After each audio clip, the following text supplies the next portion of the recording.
अस्सलाम वालेकुम, बिस्मिल्लाहिर्रहमानिर्रहीम। सारे सामीन को हमारी तरफ से अस्सलाम वालेकुम।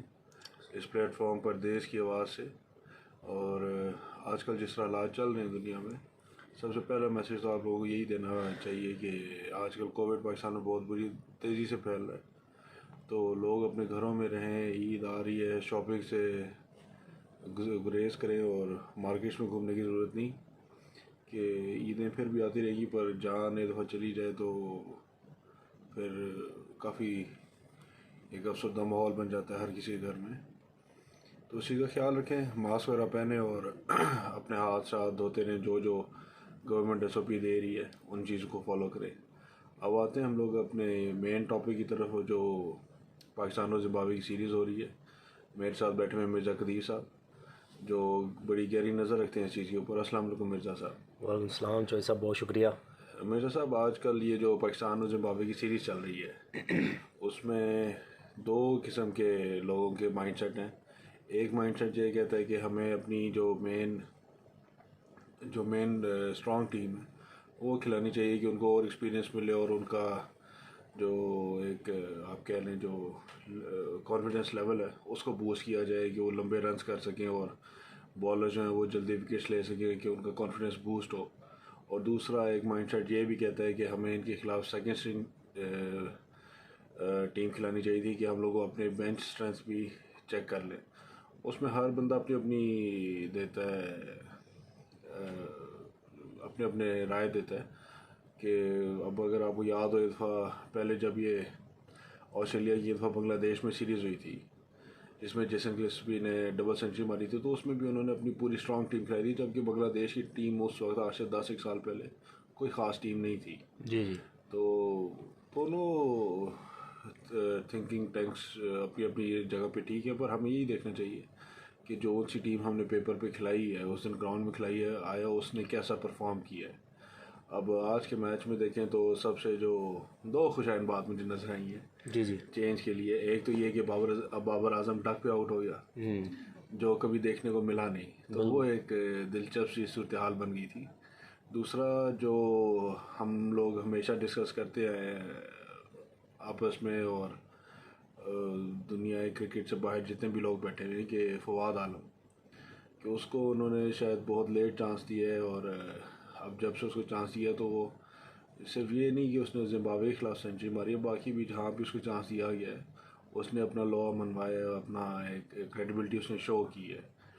तो अब उसको देख के जिस वो बंदा परफॉर्म कर रहा है तो एक तरह से बंदा दुख भी होता है उसको और बुरा भी फील होता है कि आपने इसके ज़िंदगी के जो 10 साल थे जो वो पाकिस्तान को सर्व कर सकता था वो इससे आपने छीन लिए। जी जी। याद हो अगर आपको मिर्ज़ा साहब, ये मेरे ख्याल से बांग्लादेश में एशिया कप हुआ था जिसमें फवाद आलम को इन्होंने चांस दिया था और उसमें भी उसने अपनी कैपेसिटी के लिहाज से ठीक परफॉर्म किया था, पर उसके बाद फिर से इसको ड्रॉप कर दिया गया था। और अभी ये रिसेंट जब हुआ है कि जब आपका मिसबाउल हक और यूनुस खान चले गए टीम से, उन्होंने मिडल ऑर्डर में पहले से शफीक को ट्राई किया और उसके आगे पीछे प्लेयर्स लगा के कि वो अपने आप को बूस्ट अप कर ले मिडल ऑर्डर पर, और जब नहीं हुआ तो ये लास्ट रिजॉर्ट के तौर पर उन्होंने फवाद आलम को लेकर आए थे कि इसको भी चांस दे के देख लेते हैं कि आया ये परफॉर्म कर सकता है या नहीं। तो अब वो माशाल्लाह परफॉर्म कर रहा है और अच्छी परफॉर्मेंस दे रहा है। तो इस बारे में आपका क्या राय है कि आया ये ठीक हुआ, नहीं ठीक हुआ, क्या करना चाहिए था, कहाँ पे गलती हुई हम लोगों से, आप तय। जी बहुत शुक्रिया चौधरी साहब, आज आपने डॉक्टर नुमान न्याज की याद ताज़ा कर दी जिस तरह वो इंट्रो देते हैं। तो सबसे पहले तो नाज़रीन आपको अस्सलाम वालेकुम। और जिस तरह चौधरी साहब ने कहा कि कोविड की सिचुएशन बड़ी वर्स्ट इस वक्त चल रही है, specially in Pakistan and India. तो जिस तरह चौधरी साहब ने कहा कि ये ईदें वगैरह आती रहेंगी और अगर एक दफ़ा ईद पे कोई शॉपिंग वगैरह ना हुई या थोड़ा सा आपको कंप्रोमाइज़ करना पड़ जाए तो कोई ऐसी बात नहीं है। नेक्स्ट टाइम अल्लाह अगर आपको सेहत तंदुरुस्ती दे तो वो ईद और भी आ जाएगी। तो आपके लिए हमारा यही मैसेज है कि काइंडली आप घर पे रहें और मिनिमम आप अपनी एक्टिविटीज़ आउटडोर रखें और शॉपिंग वगैरह को इस दफ़ा अगर तर्क कर दें तो कोई इसमें मज़ायका नहीं है। और दूसरा आप सबको रमज़ान की मुबारकबाद और उम्मीद करते हैं कि अब रमज़ान आपका अच्छा गुज़रा होगा। तो या अपना रमज़ान में भी अपना ख्याल रखें और स्पेशली जो है वो कोविड की सिचुएशन में ज़्यादा से ज़्यादा आप SOPs फॉलो करें ड्यूरिंग रमज़ान भी। बिल्कुल। तो ये सब बात ये है कि फवाद आलम की हमने बात की आपने, और दूसरा आपने टीम सिलेक्शन की बात की। तो स्टिल मेरा तो यही ओपिनियन है कि अगेंस्ट ज़िम्बाब्वे या कोई भी जो वीक साइड होती है, वो अगर आप उसके साथ मेन स्ट्रिंग टीम के साथ जाएंगे, स्ट्रॉन्ग टीम के साथ जाएंगे, तो अल्टीमेटली फ़ायदा सिर्फ ज़िम्बाब्वे या वीक टीम को होगा।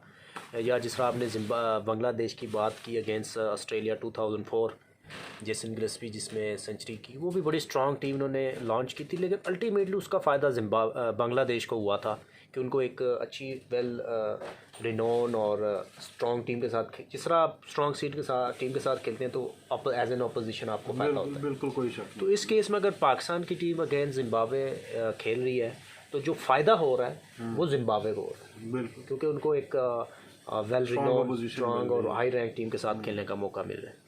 On the other hand Pakistan team को कोई फ़ायदा नहीं हो रहा, वो उल्टा आप देख लेंगे जिस तरह बाबर आजम आज आउट हो गए, मे बी थोड़ा सा वो इजी ले गए बॉलिंग को या ओवर कॉन्फिडेंस हो गए।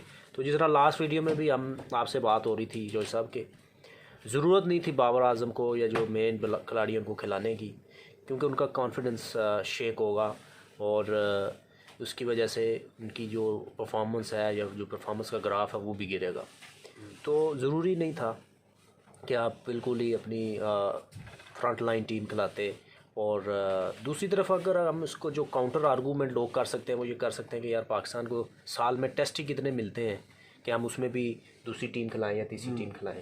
तो अगर लेट्स सपोज फवाद आलम, जिस तरह आपने कहा कि 2 मैच उसने न्यूजीलैंड के ख़िलाफ़ खेले और 2 खेले साउथ अफ्रीका के ख़िलाफ़, अब बज़ाहिर तो वो टीम में अब एज ए ऑटोमेटिक चॉइस है, लेकिन एट दी अदर हैंड अगर आप उसको आप रेस्ट कैसे करा सकते हैं? 10 साल तो आपने वैसे उसके ज़ाया कर दिए। बिल्कुल। तो ये 10 साल ज़ाया, इस पे भी हम बात करेंगे कि क्यों किए और किसने किए, एक और ज़िम्मेदार है इसका।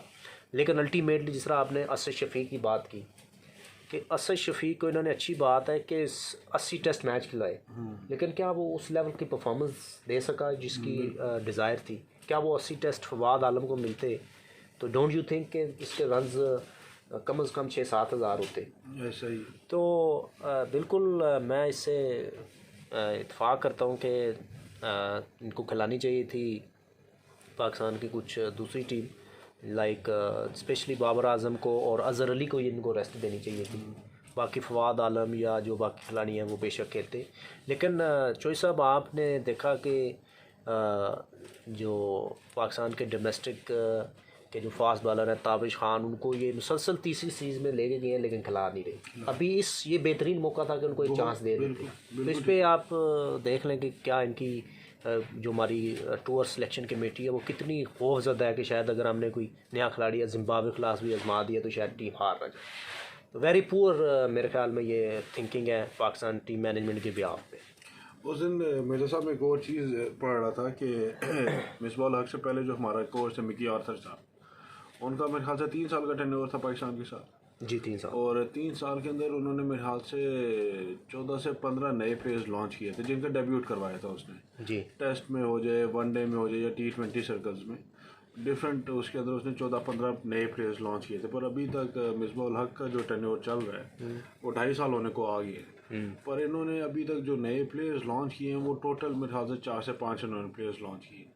मैं ये नहीं कह रहा कि ये इसकी थिंकिंग, ये इसकी स्ट्रेटजी गलत है, ये उसकी स्ट्रेटजी ठीक थी, पर हमें जब तक हम लोग अपने नए प्लेयर्स को लॉन्च नहीं करेंगे, उनके ऊपर हम लोग कॉन्फिडेंस शो नहीं करेंगे, उनको चांसेस नहीं देंगे, तो आप अपनी जो बेंच की स्ट्रेंथ है उसको आप कभी बिल्डअप नहीं कर सकते जब उनके पास एक्सपीरियंस है ही नहीं कि वो इंटरनेशनल स्टेज के ऊपर आकर खेल पाए। आप उनको ले जाते हैं साथ, उसके अपनी टीम के साथ ले जाते हैं, पर वो आप उल्टा आप उनका नुकसान करेंगे आप उनको नहीं खिलाते। कि वो अगर डोमेस्टिक सर्कल में होते हैं, डोमेस्टिक सर्कल में एक वो खेलते रहते हैं, वहाँ जाके वो सिर्फ प्रैक्टिस करते हैं नेट सेशंस में और बाकी टाइम बेचारे बैठ के सिर्फ मैच देखते रहते हैं। तो उससे बेहतर यही था कि उस दिन भी जब मेरी और आपसे ऑफ द नेट बात हो रही थी तो यही था कि आप 3-4 मेन प्लेयर्स खिला लें जिनका आपको पता है कि अगर क्रिटिकल सिचुएशन बन जाए तो ये आप अपनी टीम को संभाल सकें। उन 3-4 प्लेयर्स के आगे पीछे आपको रोटेट करना चाहिए, डिफरेंट प्लेयर्स को लेकर आए और उनको देखें, डिफरेंट सिचुएशंस में उनको डालें। अब इसमें एक चीज़ अच्छी है कि उन्होंने एक नया ऑफ स्पिनर डाला है, पर साजिद खान को उसको चांस दें, बिल्कुल देना चाहिए। पर उसके साथ साथ अब जिस तरह हमारी बॉलिंग है उसमें ये लोग हसन अली को खिला रहे हैं और शाहीन अफरीदी को खिला रहे हैं, साथ उसके फ़हीम अशरफ है। अब फ़हीम अशरफ को आपने और कितने चांस देने हैं, उसको आपने कितना और टाइम देना है प्रूव करने के लिए। उसी जगह आप उसके अगेंस्ट एक और ऑलराउंडर चांस की कोशिश तो करें ना। बिल्कुल नज़र ये नहीं आ रहा है कि ये टीम या जो टीम मैनेजमेंट है वो इस चीज़ के ऊपर सोच भी रही है कि अगर ये चीज़ हमारे जो प्लान है ये फेल हो गए तो हमारे पास बी प्लान क्या है। तो मेन मकसद यही है कि इनको चाहिए कि एक अगर बी प्लान ये लोग रखें अपने सामने कि अगर एक प्लेयर नहीं आपका हिट कर पाता है 4-5 साल के अंदर तो उसके अगेंस्ट दूसरा इतना प्लेयर तो हो ना कि आप उसके साथ स्वैप कर सकें उसको। बिल्कुल चौधरी साहब, अब जिस तरह बात की आपने कि ये जो अपॉर्चुनिटीज़ देने वाली बात है, उसमें भी अगर आप थोड़ा सा रीसेंट पास्ट में देखें तो काफ़ी प्लेयर्स को इन्होंने प्रॉपर अपॉर्चुनिटीज़ भी नहीं दी। अपॉर्चुनिटीज़ मिल रही हैं खिलाड़ियों को, लेकिन एक आध मैच के बाद वो जो प्लेयर है वो बिल्कुल आउट ऑफ द शॉट्स वो सीन से आउट हो गया और उसके बाद नज़र ही नहीं आया। और इसमें काफ़ी ज़्यादा एग्जांपल्स हैं कि जिस तरह अभी कामरान गुलाम एक इन्होंने बैट्समैन था, वो उसको खिलाया, टीम में रखा और 7 कैरी करते रहे और उसको फिर अब पता नहीं वो किधर है। इसी तरह अब दानिश अजीज़ को इन्होंने लॉन्च किया, अब किस पेस पे किया कोई समझ नहीं आई, फिर उसको एक मैच 2 खिला के अब ये आउट ऑफ द सीन चला जाएगा। तो अपॉर्चुनिटीज़ ये दे देते हैं, लेकिन होमवर्क के बगैर। मसलन क्या होमवर्क होता है कि आपने अगर एक प्लेयर को अपॉर्चुनिटी दी है तो आपके पास एक प्रॉपर जस्टिफिकेशन होनी चाहिए कि यार इसको आपने किस बेस पे अपॉर्चुनिटी दी, डोमेस्टिक लेवल पे दी, परफॉर्मेंस पे दी, या पोटेंशियल के ऊपर दी, या आप समझते हैं कि ये एक कंडीशन वाइज अच्छा प्लेयर है उसकी बेस पे दी, तो उसके ऊपर आपकी सिलेक्शन कमेटी या आपकी जो टीम मैनेजमेंट है उसके पास कोई प्रॉपर जवाब नहीं होता। सेम वाइज जब वो बंदे को टीम से ड्रॉप करते हैं तो उस वक्त भी उनके पास कोई सॉलिड रीज़न नहीं होती कि यार हम इसको ड्रॉप क्यों कर रहे हैं। बस ये 1-2 परफॉर्मेंस के ऊपर वो उसको ड्रॉप कर देते हैं और एक छोटी सी परफॉर्मेंस के ऊपर वो सिलेक्ट भी कर देते हैं। इसमें अगर आपको एक मैं मिसाल दूँ, अगर आपको याद हो, रिसेंट पास्ट में हमने टेस्ट मैच में एक प्लेयर लॉन्च किया था, समी असलम जी। अब उसका देखा जाए तो वो भी मेरे ख्याल से यंग प्लेयर था, बिल्कुल अंडर 20 था या बिल्कुल ये मामूल हक और वो एक ही कैटेगरी में आए थे। अब उसने जो इंटरनेशनली उस स्टेज पे अपने एक एक्सपीरियंस के साथ जो उसने परफॉर्म किया था वो बुरा परफॉर्म नहीं किया था। हाँ ये है कि आप उसको कह सकते हैं कि उसने बहुत आउटस्टैंडिंग नहीं किया, पर वो एवरेज से बहुत बेहतर प्लेयर था। उसको उन्होंने कुछ अर्सा खिलाया, फिर उसको डोमेस्टिक सर्कल में भेज दिया, डोमेस्टिक सर्कल में उसने बहुत अच्छा परफॉर्म किया, पर दोबारा फिर उसको चांस नहीं दिया। अब उसका रिजल्ट क्या निकला, समी असलम पाकिस्तान छोड़ के अमेरिका शिफ्ट हो गया कि मैं वहाँ पे अपनी ये क्रिकेट कंटिन्यू करूँगी, वहाँ पे शायद मुझे चांसेस मिल जाए। तो हम लोग अपने जो एक है जो अपना फ्यूचर है, ये जो अपने पोटेंशियल प्लेयर्स हैं उनको इस भीड़ में चढ़ा देते हैं कि वो बेचारे या तो देखते रहते हैं। जिसमें फवाद आलम है, अगर इसको भी चांस कोई और काउंटी क्रिकेट दे देती या कहीं और इसको चांस मिल जाता तो ये भी शायद 8 से 6-7 साल पहले ही पाकिस्तान से जा चुका होता जी। चौधरी साहब देखें, बात ये तो बड़ी मिसालें हैं, अब इसमें हम अगर जाएंगे तो बहुत टाइम लग जाएगा। जिस तरह आप खुर्रम मंजूर को देख लें, आप समी असलम को देख लें, आप शान मसूद को देख लें, आप इमरान फरद को देख लें, सलमान बट को देख लें, और भी कई एग्जांपल हैं जो 15-15 20-20 टेस्ट खेल के उन पे अच्छी खासी इन्वेस्टमेंट हुई है और पता नहीं किस्साए पारीना बन गए। तो इस तरह बहुत सारी एग्जांपल हैं। अब ये बड़ा दुख होता है कि यार इतने अच्छे प्लेयर जो आपने बनाए या जो अच्छे थे उनको आपने साइड लाइन कर दिया विदाउट एनी प्रॉपर रीज़न। तो ये बड़ी एक अलमिया है। लेकिन दूसरी तरफ बात अगर हम फवाद आलम की करते हैं तो उस बंदे ने पहले टेस्ट मैच में सेंचुरी की against Sri Lanka, debut test match पे, और सीरीज़ में उसने ओवरऑल पाकिस्तान का वो मेरे ख्याल में 2nd बेस्ट स्कोरर था। ऐसा ही बिल्कुल। अब वो 3 टेस्ट मैच के बाद क्या वजह थी कि उसको बिल्कुल ही ड्रॉप कर दिया? मुझे मेरी समझ से बालातर है बिल्कुल कि एक होता है कि प्लेयर आपका परफॉर्म नहीं करता, आप उसको साइड लाइन करते हैं और भूल जाते हैं। अब एक प्लेयर ने परफॉर्म किया और आपको लग भी रहा था उस वक्त कि यार इज़ अ टेस्ट मैच का बहुत ज़बरदस्त प्लेयर है, और उस वक्त आपके मिडिल ऑर्डर में ना यूसुफ थे, यूसुफ उस वक्त आखिरी एंड पे थे, और ना अज़हर अली थे, ना असद शफीक थे। तो उस वक्त आपने उस बंदे को ड्रॉप कर और दिया, उस टाइम पे मिसबा भी नहीं था, मिसबा भी नहीं था। यूनुस था, इंजमाम और नहीं, इंजमाम, यूसुफ और सिर्फ यूनुस था। सिर्फ यूनुस खान। ठीक है। ठीक। आपने, और यूसुफ आखिरी टेस्ट मैच खेल रहा था उस वक्त, तो चले यूसुफ और यूनुस की जगह तो नहीं आ सकता था, लेकिन ये जो नंबर 6 पोजीशन थी, बिल्कुल इस पे आप रूम तो कर सकते थे इसको। उस पे आपने इसको नहीं खिलाया और अच्छी परफॉर्मेंस। और फिर आपने जिस तरह एशिया कप की बात की थी, वनडे में भी और T20 में भी इन बिटवीन उसके ऊपर टैग लगा दिया जी कि ये तो टेस्ट प्लेयर है, लेकिन फिर टेस्ट भी नहीं खिलाया। टेस्ट पे निकला है, बिल्कुल ऐसी और 10-15 साल नहीं, 10-12 साल नहीं खिलाया। आपको। और डोमेस्टिक में उस दौरान इसकी परफॉर्मेंस हर सीज़न में ये 1000-1200 रन करता रहा, 60-65 की एवरेज से। अब समय से बाला तारा उसमें बड़े बड़े चीफ सेलेक्टर आए, और उसमें सबसे जो मेजर आए वो इंजमामुल हक साहब भी आए, उन्होंने भी उसको सेलेक्ट नहीं की। नहीं। तो अब मेरा ये जो है अलमिया, मुझे जो लग रहा है कि ये 10 साल जो इसके ज़ाया हुए हैं वो बेसिकली पाकिस्तान के ज़ाया हुए, पाकिस्तानी टेस्ट क्रिकेट को डैमेज हुआ है, तो उसका कौन जिम्मेदार? ये बिल्कुल सोचना चाहिए जो हमारी मैनेजमेंट है ऊपर, कि इस तरह इसको एक टेस्ट केस के तौर पे स्टडी करना चाहिए कि अगली बार कोई सगा प्लेयर इससे ज़ाया मत हो, कि ये लोग अपनी वो पॉलिसी उस चेंज करें कि किन पॉलिसीज़ के ऊपर या किन ग्राउंड्स के ऊपर हमसे ये गलती हुई है कि हमने इस प्लेयर को ज़ाया कर दिया। ठीक है, अब ये नहीं मैं कहता, अब आप दुनिया की कोई भी टीम उठा लें, उन्होंने अपने टेस्ट प्लेयर्स डिफरेंट रखे होते हैं, वनडे की अलग, T20 की अलग, कि ये एक आपका ऐसा प्रोफेशनल गेम बन गई है कि right person for the right job की पॉलिसी लेके अब हर दुनिया के मुल्क चल रहे हैं। तो उसमें देखा जाए, अगर फवाद आलम को सिर्फ आप बैटिंग ना देखें मिर्ज़ा साहब, ये आपका एक left arm, slow left arm एक स्पिनर भी ठीक था, और तो बेहतरीन फील्डर।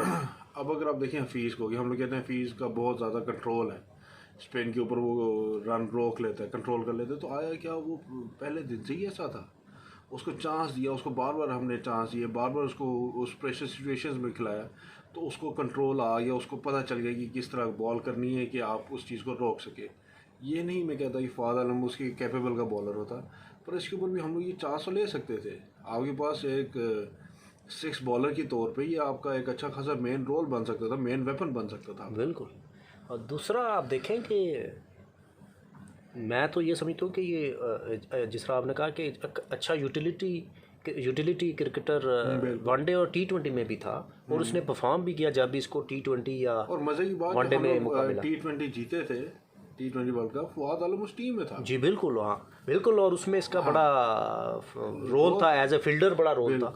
तो चौधरी साहब, बात सिंपल सी ये है कि no one will come and accept this responsibility, लेकिन ये रिस्पॉन्सिबिलिटी PCB की भी बनती है। बिल्कुल बनती है। उस दौरान जो चीफ सेलेक्टर्स थे उनसे पूछना चाहिए, और जो आपके कोचेज़ रहे हैं, जो कोचेज़ थे, और मैं नहीं, मेरी समझ से बिल्कुल बाला तारा है कि क्या इतने बड़े बड़े जो इसने परफॉर्मेंस दी है, वो सब लोगों 10 साल परफॉर्मेंस दी है, उसमें जो लास्ट टाइम इवन जो अभी सेलेक्ट हुआ है, उसमें भी अगर आप देखें तो मीडिया के प्रेशर की वजह से सिलेक्ट हुआ। ऐसे ये वो मुझे याद है, मेरे ख्याल से इंजमाम साहब का बयान आया था या किसका, कि इसकी जो टेक्निक और जो टेम्परामेंट है वो जी बिल्कुल नहीं है इस तरह का, ये आगे अपने आप को कैरी कर पाए। अब इंजमाम साहब बड़े प्लेयर हैं, आप उनको बंदा क्या कहे।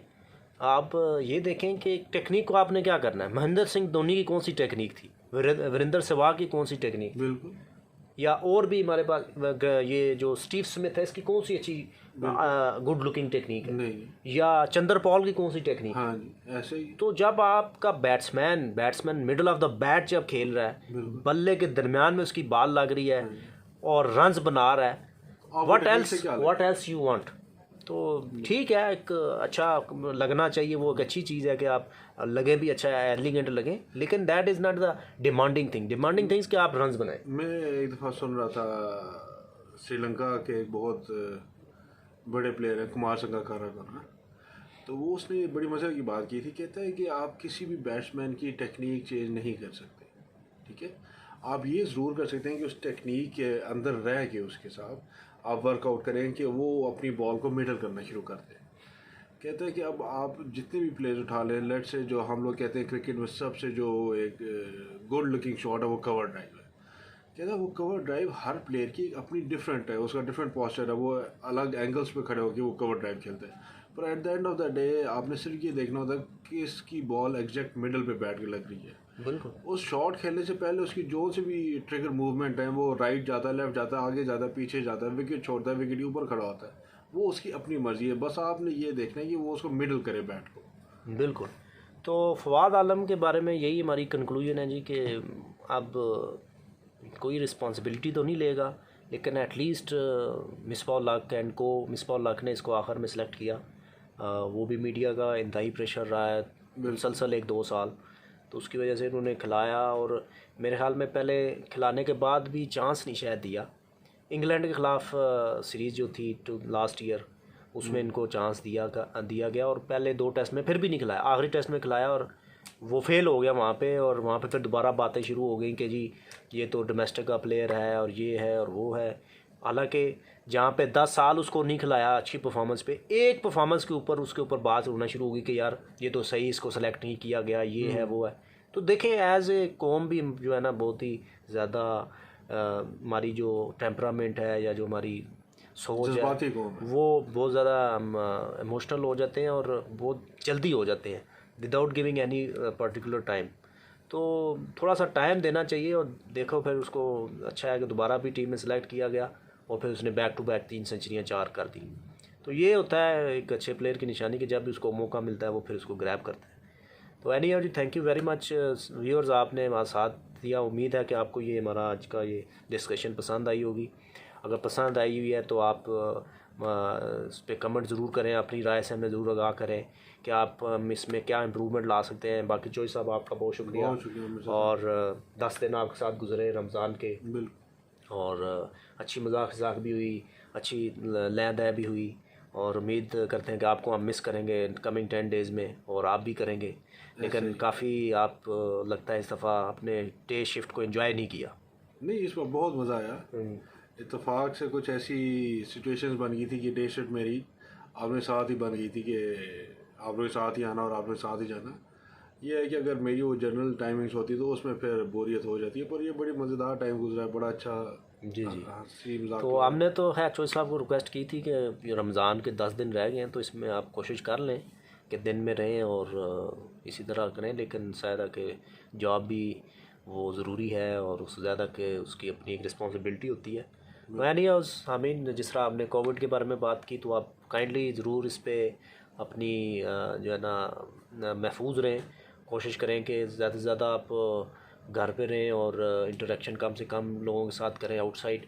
और शॉपिंग के वाले से जिस तरह हमने बात की कि ज़रूरी नहीं है कि आप नए कपड़े हर ईद पे नए कपड़े ही लें, और अगर इस दफ़ा ना लिए तो कोई ऐसी बड़ी बात नहीं है। अल्लाह ने आपको बहुत कपड़े ऑलरेडी आप लोगों के पास होंगे, इस्तेमाल कर लें। अगर आपने बाहर नहीं जाना कहीं घूमने फिरने तो वैसी पाबंदी है, तो उसमें आप नए कपड़े घर में पहन के क्या करेंगे, तो आप उसको डिले कर लें। ईद बड़ी ईद आ रही है उस पर आप ले सकते हैं। लेकिन बराए मेहरबानी आप अपने पड़ोसी मुल्क की हालत देख लें कि वहाँ पे उन्होंने जो उनके फेस्टिवल्स थे उस पर बिल्कुल केयर नहीं की, और अब उनकी ये हालत है कि ऑक्सीजन की बिल्कुल कमी है, हॉस्पिटल्स में जगह नहीं है। तो आप उनसे ज़रूर सीखना चाहिए। तो वहाँ जलाने की जगह नहीं रही। जी, जलाने की भी जगह नहीं रही। और अल्लाह माफ़ करे कि जो मीडिया रिपोर्ट्स देख रहे हैं वो इंतहाई होलनाक और खौफनाक किस्म की हैं, और अल्लाह मैं भी बुरे वक्त से बचाए। और ये अब मेरे ख्याल में मौका है कि इस जो पैंडेमिक है इसको सीरियस लिया जाए। और पाकिस्तानी गवर्नमेंट तो बड़ी कोशिश कर रही है, लेकिन देखें गवर्नमेंट कुछ भी नहीं कर सकती अनटिल और अनलेस आप खुद ज़िम्मेदारी का बहैसियत कौम मुज़ाहरा ना करें।